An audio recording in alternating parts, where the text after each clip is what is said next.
You know that feeling when you wake up at like 3 in the morning with a mild headache? Oh, the worst. Right.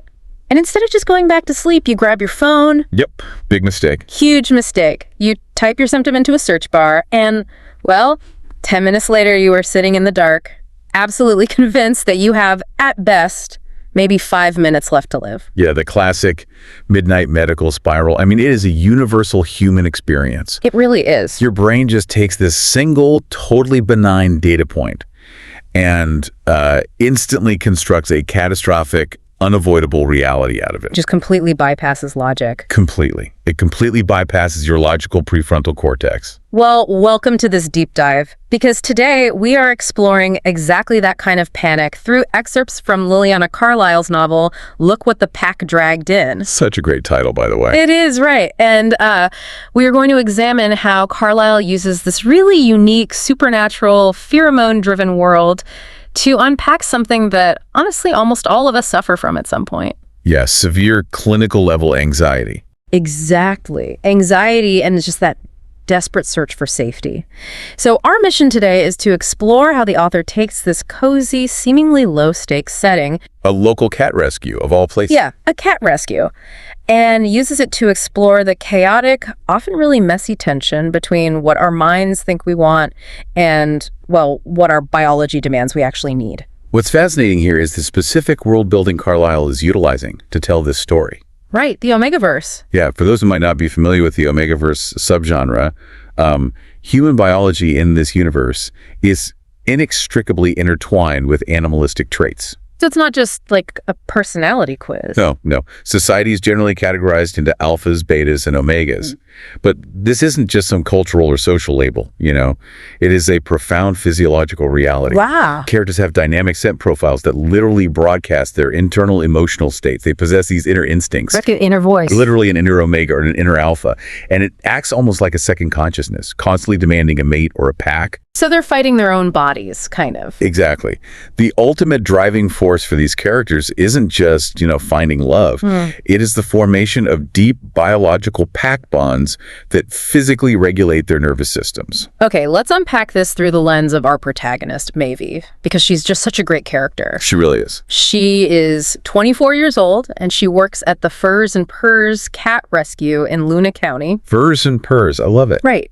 And visually, she is a bit of a rebel. Like, she rocks purple hair and combat boots. Very cool girl aesthetic. Yeah. And she essentially runs the rescue's social media, utilizing her internet savvy to make older, kind of unadoptable rescue cats go viral. Which is such a specific, relatable millennial or Gen Z job. Exactly. But beneath that super capable exterior, she is an omega. And that biological designation, I mean, that is the engine for all of her internal conflict in this story. Because of the instincts. Right. The omega biology is fundamentally wired to nurture, right? To build a safe environment and to care for a pack. It needs an outlet. It is an instinct that absolutely requires an outlet, yeah. And that brings up this incredibly charming but also really telling detail early in the excerpts. Maeve is a firm believer in the concept of huffing cats. Huffing cats, yes. Like, she genuinely insists that cats naturally smell like clean laundry and sunshine. I mean, she's not totally wrong. Right. She even subjects her bosses, Piper and Blair, to internet videos just to prove this is a scientifically documented phenomenon. It's hilarious. It's this quirky, self-soothing mechanism that she actually shares with her brother, Avery. And what is just brilliant is how Carlisle designs Maeve's own scent to reflect this. Her scent is amazing. It's a calming chamomile. It's this earthy, delicate scent that literally acts as a biological soothing mechanism for the grumpy rescue cats she works with. She is essentially a walking cup of bedtime tea for felines. That's exactly it. Which is, a beautiful piece of dramatic irony by the author. No, how so? Well, her biology produces this aura of complete tranquility for everyone around her, right? Yeah. But her own internal landscape is just a high-stakes battleground of hypervigilance and clinical-level panic. Wow. So she's essentially trying to fill this huge biological void using rescue cats as a proxy. Yep. But it's a really leaky bucket. And we see exactly how leaky it is when we meet Bean. Oh, Beans. Bean is this adorable latte-colored kitten with ocean blue eyes. He actually earned his name by being found chewing on coffee beans outside a cafe. Which is just too cute. Right. And Maeve is having a great time playing with him. She's completely relaxed until Bean sneezes. Uh-oh. Once. Twice. Like 6 times in total. Which I should point out is a perfectly normal bodily function for literally any mammal. Absolutely. Her boss, Blair, even points out that it's probably just dust or, maybe a dried piece of kitten food irritating his nose. Sure. But Maeve's brain doesn't process it that way at all. She immediately spirals into absolute dread. 0 to 60. Within seconds. She is terrified about upper respiratory infections and fluid in his lungs. She isolates the kitten, obsessively checks his temperature. It's so intense. She practically demands an immediate medical consultation. It is like watching a helicopter parent with a high-tech baby monitor, but dialed up to 11. Yeah, she is spiraling. She is monitoring this kitten's breathing while simultaneously drowning in the secondary wave of shame because she knows she is being completely overbearing and annoying her friends. Right, she's aware of it. Yeah.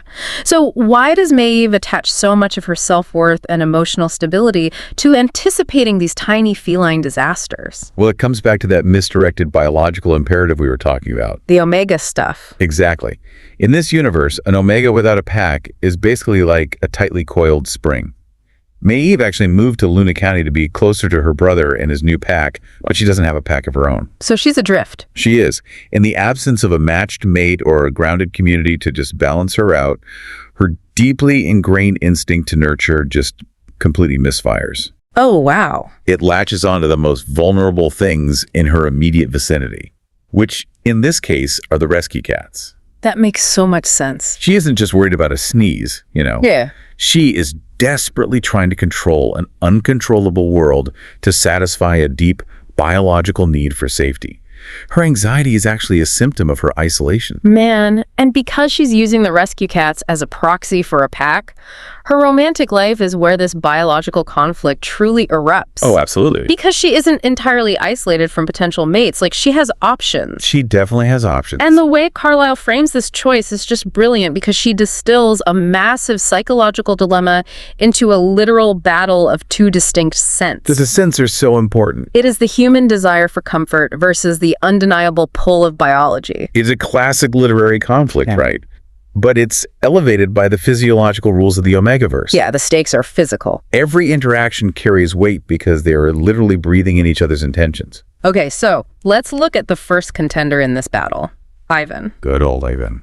He is a sweet, patient, very conventionally attractive vet tech who works at the clinic right next door to the rescue. He sounds perfect on paper. He really does. His scent is described as crisp green apples and caramel. Maeve literally associates his scent with summer and safety. Which is exactly what she craves. Right. He is the kind of guy who remembers every single cat's name, even if they are only at the rescue for a single afternoon. They have this adorable routine where he brings her hazelnut lattes every morning. He's very attentive. But more importantly, when Maeve is having her absolute meltdown over Bean's 6 sneezes, Ivan doesn't just offer verbal reassurance. No, he goes above and beyond. He uses his own lunch break to go out and buy 3 brand new humidifiers with his own money just to ease her mind about the kitten's breathing. 3 humidifiers. 3. He anticipates her anxiety and just builds a fortress around it. Ivan really represents the ultimate logical, safe choice here. He is a refuge. He doesn't judge her for her hypervigilance, right? He actively buys appliances to enable her coping mechanisms. He literally funds her anxiety. Exactly. For someone whose primary exhausting struggle is feeling misunderstood and feeling like she is a constant burden to those around her, a partner who accommodates her panic without question seems like a dream come true. So he treats the symptoms perfectly. He treats the symptoms of her anxiety perfectly, yes. But then the universe throws a massive wrench into her carefully humidified reality. Humidified reality. I like that. The new vet, Logan, arrives at the clinic next door. And Maeve hasn't even laid eyes on the man yet. She is just sitting at the front desk of the rescue, minding her own business, when she catches his scent drifting through the air vents. Just through the vents. Just through the vents. Yeah. Intoxicating bourbon and rich vanilla. A very strong scent. It is so potent that her mouth literally waters. Her inner omega completely overrides her system. It's like a biological alarm bell going off, warning her that her logical brain is no longer in the driver's seat. Her body is taking over. She gets warning cramps in her stomach. which is the Omegaverse's biological signal that her body is preparing to react to a highly compatible mate. It's an intense physical reaction. It is so overwhelmingly disruptive that she has to frantically chew intensely flavored peppermint gum and pop over-the-counter scent-blocking gummies just to send a basic email. She's just trying to function. Yeah. And when she finally describes the scent to her friend Piper, she realizes Logan smells like, quote, opportunity. And that specific word choice is incredibly vital to understanding the story. Opportunity. Right. Opportunity isn't a comfortable word. Oh, it's not. It implies a departure from the present state. It implies unknown variables, a door opening into an unfamiliar room. It's scary. It is the absolute antithesis of the safety that Ivan represents. Okay, here's where it gets really interesting, because I am struggling with this. I have to push back on the mechanics of this romance trope. Okay, let's hear it. Maeve is a character who is completely ruled by her fear of the unknown. She hates feeling out of control. And Ivan is standing right there, smelling like a literal caramel apple, validating her fears, and literally financing her peace of mind with humidifiers. He's the safe bet. Right. So why on earth would her biology reward a guy whose mere scent makes her physically distressed, short-circuits her brain, and forces her to pop chemical blockers just to do her job? It seems backwards. It completely defies logic to choose a disruptive biological pull over a safe, validating reality. Well, it absolutely defies logic, which is exactly Carlisle's point. Okay. This touches on a deeply resonant psychological question that extends way beyond the supernatural genre. Right? Does true growth come from being endlessly accommodated or from being challenged? Oh, wow. You mentioned earlier that Ivan finances her peace of mind, but if we really look at it, what he's actually doing is putting a Band-Aid on a broken leg. He's not fixing anything. No. He is building a padded room for her anxiety to live comfortably inside. So wait, he's a highly attractive enabler. Precisely. He's an enabler. In the Omegaverse, a scent match isn't just about physical attraction. Yeah.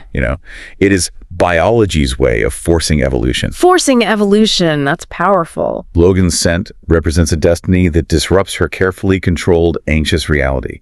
It pulls her out of her comfort zone. Because she's stuck. She's totally stuck. Subconsciously, her inner Omega knows that staying with a safe choice, staying with Ivan, means staying exactly as she is.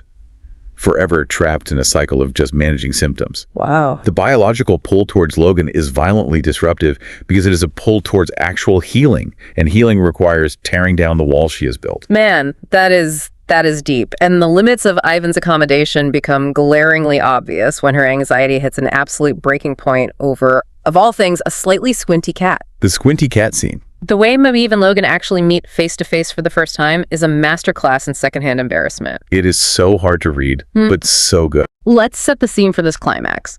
Maeve is already hyped up on peppermint gum, right? She's waiting for her lunch break so she can calmly introduce herself to the new vet. She has a plan. She's sitting at the desk, and Alvin, the rescue's resident chunky tabby cat, who is currently miserable on a diet, looks at her and gives her a slow blink. Very normal cat behavior. Except one of his eyes stays slightly squinted. Which, again, a totally benign everyday occurrence. He likely just had a piece of dust in his eye. Or maybe the lights were a bit bright. But Maeve's anxiety loop completely hijacks the moment. She loses it. She immediately abandons all rational thought and goes straight to the internet to search the symptoms. Never a good idea. Never. Within minutes, she has connected a squinting eye to lethargy because Alvin is lazy and convinced herself beyond a shadow of a doubt that this cat has a terminal brain tumor. From a squint. She completely forgets about her plan to be cool and collected. She snaps this blurry photo of the cat on her phone, abandons her post at the rescue, and bursts through the adjoining doors into the vet clinic next door. She's on a mission. She is in full meltdown mode. She interrupts Ivan in the middle of an exam room, blurting out, "I think Alvin has a brain tumor?" Oh, no. And it is that exact humiliating second that the back door opens and the towering, broad-shouldered Logan walks in, smelling of bourbon and vanilla. It is the ultimate collision of her internal flaws and her external desires. Oh, so bad. The very person her biology desperately wants to impress sees her at her absolute most irrational and chaotic. It is agonizing. Like she's babbling, trying to introduce herself while frantically waving a blurry picture of a slightly squinting cat in this giant man's face. I was cringing. Ivan, predictably, is trying to softly manage her. He's speaking in a low, soothing voice, asking gentle questions, basically trying to de-escalate without making her feel bad. Doing the Ivan thing. But Logan just stares at her phone, looks down at her, and asks very dryly if there is any actual medical reason she suspects a brain tumor other than a mild squint. He just cuts right through it. He does. Maeve awkwardly admits she looked it up online, and Logan just flatly shuts her down. He says, well, that's your first mistake. Looking things up online is never helpful. Ouch. He completely dismisses her panic, turns his back to talk to Ivan, and says they have real patients to see. Brutal. Maeve literally slinks out with her tail between her legs. It's like waking up at 3 a.m. with that headache, convincing yourself it's fatal, but instead of just scaring yourself in the dark, a doctor materializes in your bedroom, rolls their eyes at you, and tells you to go back to sleep. That is exactly what it feels like. So, does Logan's bluntness actually serve a purpose here, or is he just inducing unnecessary shame? This raises an important question, right? About how we handle the people we love when they are in the grip of irrational panic. Yep. Let's look at the stark contrast in the room. Ivan coddles the panic. Her friend Piper manages it gently, constantly trying to redirect her attention to other tasks. They accommodate her. Right, they walk on eggshells because they love her and they don't want to cause her pain. But Logan doesn't know her. He has no history with her. Exactly. He isn't caught in the web of her neuroses, and he operates strictly on pure logic and medical reality. By shutting her down so abruptly, he completely short-circuits her anxiety loop. He didn't buy a humidifier to fix the air. He just unplugged the machine entirely. That's a great way to put it. Yes, the text explicitly notes how deeply humiliated Maeve feels in that moment. The shame is visceral. I felt it reading it. But it is also the very first time someone in her environment refuses to validate her panic. In cognitive behavioral terms, Logan's reaction acts as a severe pattern interrupt. A pattern interrupt. Yeah. While it hurts in the moment, that blunt, unaccommodating logic shatters the echo chamber of her mind. It introduces that necessary friction we discussed earlier. Because Ivan is too smooth. Exactly. Yeah. She desperately needs someone who won't just build a cozy nest for her anxiety to live in forever. Well, Logan's blunt dismissal doesn't just embarrass Maeve. It forces a crisis that her family can no longer ignore. Things are escalating. Yeah, her anxiety has become so loud and disruptive that it triggers an actual intervention. Which brings us to the final sequence we're exploring today. Her brother, Avery, who is a photography professor at the local community college, literally cancels his classes just to come to the rescue and check on her. Which is such a beautiful detail. It really is. It highlights how deeply her mental state ripples outward, affecting not just her, but her surrounding family, her pack. They feel it, too. Right. They're fundamentally connected to her well-being. And Avery knows exactly how to handle her. He bribes her with her favorite salmon bowl, and they sit on this quiet bench outside. And Avery points out something vital, really connecting the dots of her behavior. He sees the pattern. He meets that her current panic over every little thing that happens to the cats perfectly mirrors her childhood anxieties. Like, when they were kids, she was terrified of losing him, of being left all alone in the world. The fear of abandonment. Yeah, she would cry over imaginary worst-case scenarios. Now, as an adult Omega without a pack of her own, she is projecting that exact same fear of loss onto the fragile rescue animals. It's all connected. It is. And Avery, bless him, tries to solve it the only way he knows how, by throwing every Omegaverse biological solution at a deeply psychological problem. He is definitely operating from the perspective of their universe's science. Right. He starts stuttering, throwing out all these biological fixes to regulate her system. He brings up heat suppressants. Which is a big deal to bring up. Yeah, which in this universe are medical hormone blockers designed to suppress an Omega's biological reproductive cycle and just lower their drive to mate and nest. He even suggests buying her a weighted nesting blanket, which is designed to simulate the physical weight, warmth, and safety of being surrounded by a literal pack. He's practically offering to check her scent glands. He is just throwing spaghetti at the wall. Yeah. He's trying to medically suppress her nature because her nature is currently causing her agony. And Maeve is so utterly mortified at the prospect of discussing her reproductive cycle and hormone blockers with her older brother that she immediately agrees to his backup plan just to shut him up. I don't blame her. The backup plan. Taking an introductory guitar class at the community college where he teaches. From a brain tumor to a guitar class. Right.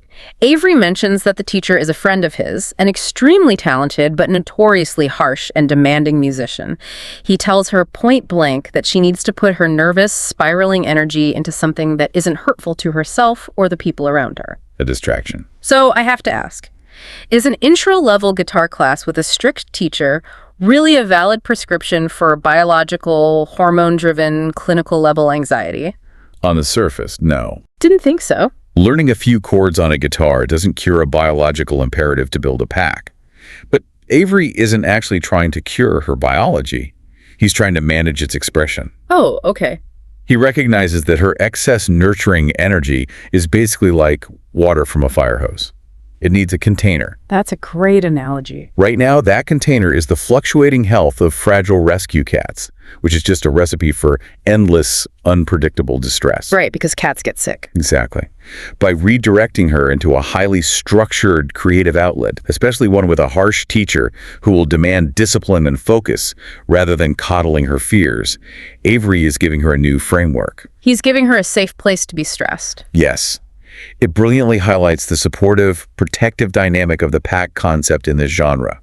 Her brother is stepping in, utilizing his resources and his deep understanding of her past to protect her mental health. He's being a good brother. He really is. It expertly sets the stage and raises the stakes for the rest of the novel. I mean, she now has to navigate the high-stress environment of her job. The cats. The lingering, super disruptive scent of bourbon and vanilla from the clinic next door. Elegant. And a demanding new hobby that forces her to focus. It is the absolute perfect storm for character development. It really is. So, to sort of summarize what we've explored today, Liliana Carlisle has crafted a wonderfully rich, layered world in Look What the Pack Dragged In. She takes extreme empathy, that highly relatable internet-induced health panic we've all felt at 3 a.m. We've all been there. And she collides it violently with the concept of inescapable biological destiny, and she does it all in the middle of a cozy local cat rescue. It's such a fun juxtaposition. It's a brilliant way to explore the very real struggles of mental health and neurodivergence through a supernatural, easily digestible lens. And, you know, for you listening, whether you read the genre or not, it really makes you reflect on your own coping mechanisms. Oh, for sure. Whether you find yourself doom-scrolling WebMD symptoms in the dark, maybe huffing the comforting scent of a childhood pet to calm your racing heart, or suddenly deciding to dive headfirst into a brand new, highly difficult hobby just to distract yourself from your own bourbon and vanilla-sized problems in your life. Maeve's chaotic journey is surprisingly, and honestly, sometimes uncomfortably, universal. It truly is a reflection of the human condition, just wrapped in a different set of biological rules. Yeah. And as we wrap up, I want to leave you with a final lingering question to ponder long after this deep dive ends. Ooh, all right. Let's hear it. We spent a lot of time today analyzing the tension between the safe, logical choice Ivan and the disruptive biological pull of Logan. Right, the caramel apple versus the bourbon. Exactly. If your biology, like an unavoidable, hardwired scent match, ultimately dictates who you are drawn to, how you process fear, and who you are destined to become, how much free will do you actually have in writing your own love story? Wow. A heavy, fascinating question to take with you the next time you find yourself staring at a screen in the middle of the night, wondering if the universe or just your biology is trying to tell you something you aren't quite ready to hear. Thanks for joining us on this deep dive.